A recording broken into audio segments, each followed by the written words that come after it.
Oui, oui. Aucun commentaire, sinon que nous avons honte de voir aujourd'hui que la justice de ce pays est manipulée par la jeune politique de Macky Sall et de ses amis. Il n'y a aucune raison qui vaille pour qu'on puisse renvoyer cette audience au 27. Ils auraient pu le faire avant de fixer l'audience en flagrant délit. Rien ne les empêchait de fixer l'audience au 27. Aujourd'hui, on nous sert quoi? Que compte tenu du nombre de manifestants qui ont été arrêtés et qui sont au nombre de 84, il faut aller à une audience spéciale pour avoir une salle qui puisse les contenir. Pour nous, c'est du dilatoire judiciaire. Ce n'est pas autre chose.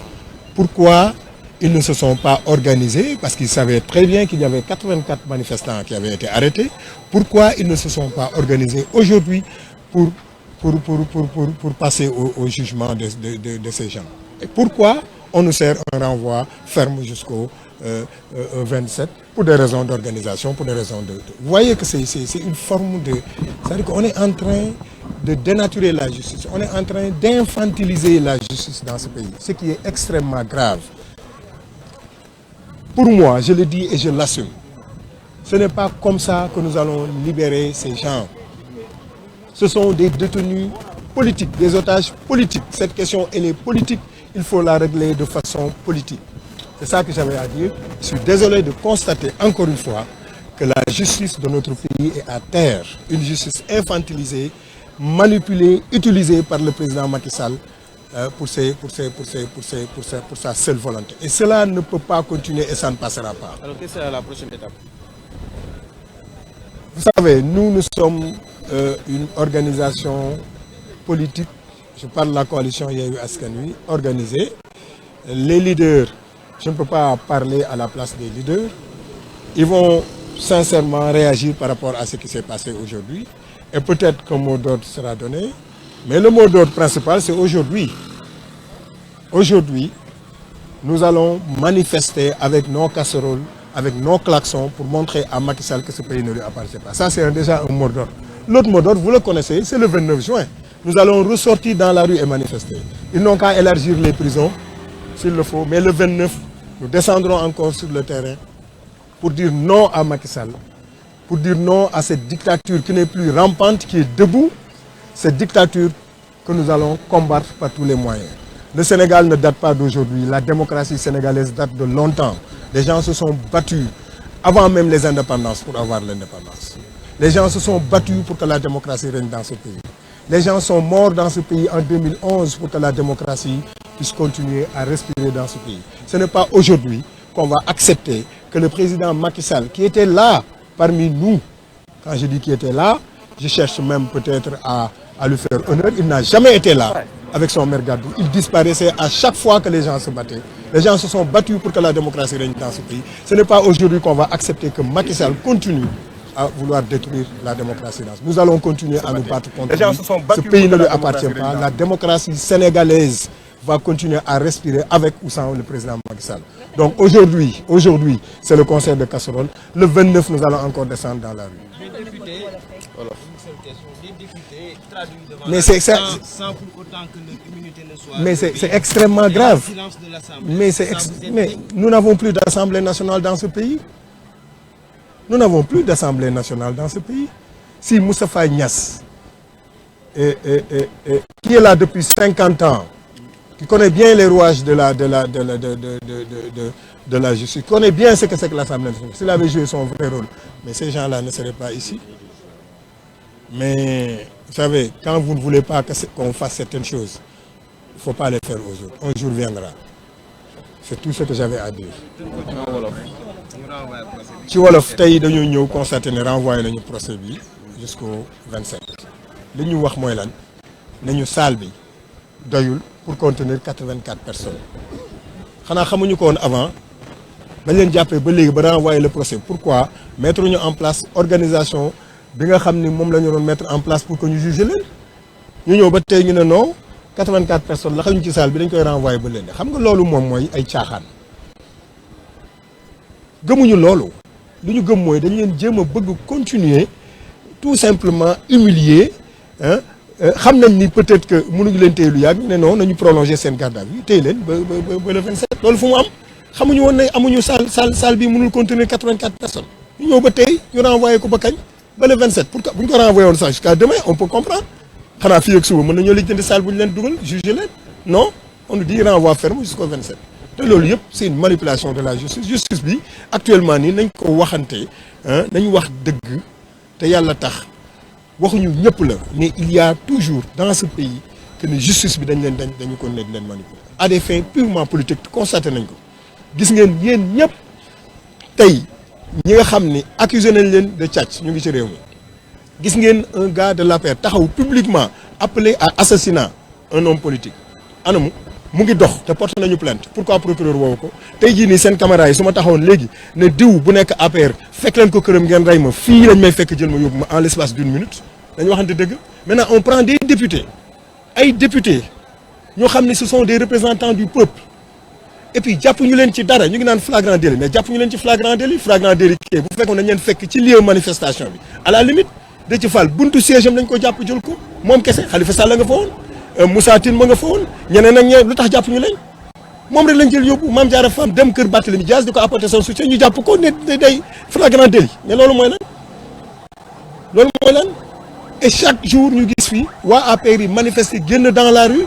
gis nañ keroog waa APR yi dem seen réunion pare réunion génn def procession dans la rue sans autorisation ni rien defuñu leen dara on prend des députés nag di leen tëj di leen toroxal nii pour lan dans un pays boo xam ne dañoo yàgg xeex démocratie kii fi nekk tey nga xam ne lépp lu mu waxoon démb weddi na ko tey ay kàddoom weddi na ko parce que vidéo yaa ngi fi lépp ngi fi moom moo ñëw tey bëgg détruire suñu démocratie duñ ko nangu moomul réew mi nit ñi dañoo xeex ba egg si fi moom musul xeex dans sa vie au contraire saa yu xeex amee làqatu na dem yoonam ba léegi sax Sénégal bu manifestation amee jël na avion dem yoonam mais gis nga bu ñu bëggee taal réew mi ñoom duñ ci mucc bu yoboo rek ñu rafetal te xam ni Abdou Diouf mu ngi fi woon Senghor a ngi fi woon Abdoulaye Wade ñoom ñëpp dem nañu moom day dem par force non benn jéego bi tey concert de casserole la sénégalais yëpp a ngi koy préparé incha allahu rabbi tey Macky Sall dina xam ni sénégalais yëpp jën nañ ci moom concert casserole bi ñu koy préparé tey bu déggee ci ay noppam bu dee bopp baax na ba léegi mu ngi ak ay boppam dina xam ne sénégalais jën nañ ci moom le 29 encore bu yeboo mu yaatal kaso yi dina jàpp ba doyal mais mënul jàpp sénégalais yëpp nag il y a des gens qui vont continuer à résister gis nga dëkk bi ay nit dee nañ fi terewul nit ñaa ngi xeex ba léegi 2011 ay nit dañoo dee terewul nit ñaa ngi xeex ba léegi il y a eu dans beaucoup de pays des gens ont pris des armes pour se battre mais xeex boobu amatul clandestinité amatul nit ñi c'est un combat démocratique qu'ils mènent donc démocratiquement dinañ wàcc terrain bi nañ xeexam lépp lu ñu yoon may dinañ ko utiliser mais malheureusement li ñu yoon may sax léegi nangul nañ ñu ko kii jël nañ ko yoon moo ni am nañu droit manifester librement ñu gën di manifester ñu jàpp ñu tëj fan lañ ko teg mais kaso yi mënu ko feesal 84 personnes yi dañ ñeneen mënuñu leen juger parce que amuñu salle bu ñu leen def bu ñu jàppee 50 000 personnes fu ñu leen di juger donc dans les prisons du Sénégal la semaine prochaine bu ñu il y aura 200 000 personnes dans les prisons du Sénégal boobaa nag ci kaso yi la ñuy door di manifester mënul nekk on ne peut pas continuer comme ça à vouloir tuer la démocratie sénégalaise duñ ko nangu Macky Sall tuuti na trop ci rey démocratie sénégalaise tuuti na ci parce que bañ koy xeex nekk fi woon il a toujours été derrière dinañ kon ne nag di ko xeex bu yoboo nag mu préparé wu mais dinañ ko xeex démocratiquement ba jëlee ko fi parce que loolu moom moo mës a am Sénégal te loolu la ñuy continuer nañu yaatal kaso yi nañu jëlaat 200 000 personnes armé leen te nag maa ngi je le dis ici devant tout le monde seeni nervi yi am na ñu ci déjà xàmme université am na ñu ci xàmme su yoon deful liggéeyam ñun dinañu def suñu liggéey gis nga bu ñu yoon défendul ñun dinañu défendre suñu bopp le rôle de la police là et des gendarmes c'est de défendre les biens et les personnes dans ce pays moo tax ñu tuddee leen force de défense et de sécurité tuddeewuñu leen force de destruction des populations loolu mënul continuer donc nañu bàyyi nit ñi ñu exercer seen droit à la manifestation nañu libérer ñi ce sont des otages politiques Mame Diarra Fam n'a rien à faire ici Déthié Fall n'a rien à faire ici ces jeunes sénégalais qui étaient sortis pour xeex pour la démocratie ils n'ont rien à faire ici il faut qu'ils les libèrent tey dinañu commencer le concert de casserole le 29 nous allons sortir dans la rue bu yeboo mu yaatal kaso yi jërëjëf mais mënuñ ci àddu parce que ay député yu ñàkk jom ñoo fi nekk ay député sàcc yéen gis ngeen Sénégal député bu ñu jàpp avec des faux billets mais xanaa gisuñu ko kooku doon blanchir ay faux billets ak Déthié Fall kan moo am place fii député yi nga xam dañ leen jàpp ñu defal ay faux passeport anañu woo nañ leen fii jugé leen ay 2 mois 3 mois dañ leen di libérer on l'avait dit. Ces députés qui sont là à l'Assemblée nationale qui ne sont là que pour applaudir ak faire passer des lois yoo xam ni c'est des lois scélérates mais ñooñu tey du ñoom ñooy yëkkati seen loxo ne nañ libérer seeni collègues mais nag li dal ñii mën leen dal suba de Dieu est trop juste mais amatul njariñ jaratul ñu wax waxu immunité mais flagrant délit mooy lan sax mooy xëy dañ lay jàpp la main dans le sac sax dañ lay jàpp ngay def loo warul def Mame Diarra Fam dem buntu kër Barthélémy Dias ne ko Barthélémy Dias je te soutiens loolu flagrant délit la de manifestation loolu manifestation la Déthié Fall buntu kiiwam loolu manifestation la mais loolu mooy lan dans quel pays nous sommes et que là on nous dit non waxtaan leen amul problème lii ak dama ni du ñu continuer di waxtaan ak koo xam ni déjà loo wax ci nopp ndeyjoor bi mu génn ci nopp càmmoñ bi mënatul continuer mënuñoo continuer di wax ak koo xam ni amul respect ci kenn amul respect ci sénégalais yi wane na ko chaque jour il les gère avec mépris amul respect ci kilifa diine yi nga xam ne chaque jour ñu nga wax ak moom mais mënatuñu continuer ak moom li mu bëgg mooy confrontation on va aller à la confrontation avec lui jërëjëf merci beaucoup.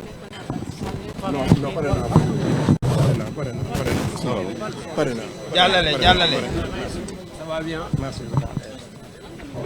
donc mu nekkoon kàddu yi nga xamante ne rek monsieur le maire kii di Abass Fall moo ko yëkkati rek xamle ne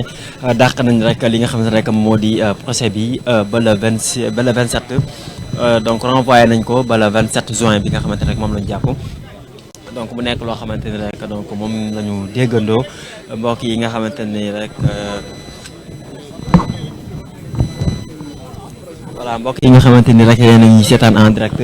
donc ñu ngi ñuy xamle ne rek daal di dàq rek li nga xamante rek moo di procès donc ñu jëlaat suñu yeneen voilà yeneen intervention si ñi nga xamante rek ñoom ñoo